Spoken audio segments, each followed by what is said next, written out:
Assalamu alaikum. Please vote for Parvez Qureshi by Plaistow North, Newham. Specially আমরা আঞ্জুমানে আল ইসলাম Newham branch কমিটির দায়িত্বে ছিল আর কিছু আসলে আমরা শুভাকাঙ্ক্ষী হবো এরা এগুলো আমভাবে মানে একটা জনসভা লাগান নাই আমরা এরা ইনভাইট করছি ওখানোর লাগে আমরা আপনারা জানেন নিউহাম আমরা মেয়র ইলেকশন সামনে এখানেও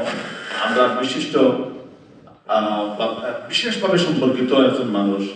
আমরা পারভেজ ভাই তাকে আমরা বহুদিন থেকে চিনি তাই আমরা লোকের মানুষ এবং আমি যতটুকু জানি বা বুঝি দীর্ঘদিন আমরা জানাশোনার মাঝে তাই একজন ফ্যান্টাস্টিক মানুষ তার লাখ মানুষের আমরা দরকার ও হিসাবে আমরা বুঝি পারভেজ ভাই আপনার কিনা সহযোগিতা আপনার শোকত সিদ্দিকী ভাই আপনারা অনেক হয়তো ছিলেন আইন মাদ্রাসা ম্যানেজ করছেন অনেকদিন Coach Bhai and Basit Bhai, everyone, very close to me. আমি আসলে নজরুল ভাই যেটা কইছেন I'm not a politician. আমি কমিউনিটি অ্যাক্টিভিস্ট। আমার এরকম ঠিক আছে আমার আশিক রহমান ভাই মানিকুর রহমান গরিব ভাই এবং অনেকেও আছেন আপনারা জানেন whenever there is a need in the community আমি কিন্তু সামনে আওয়ার চেষ্টা করি আমরা অনেক বড় গতিতে this is in our roots আমরা দেখি অনেক দেখি কিভাবে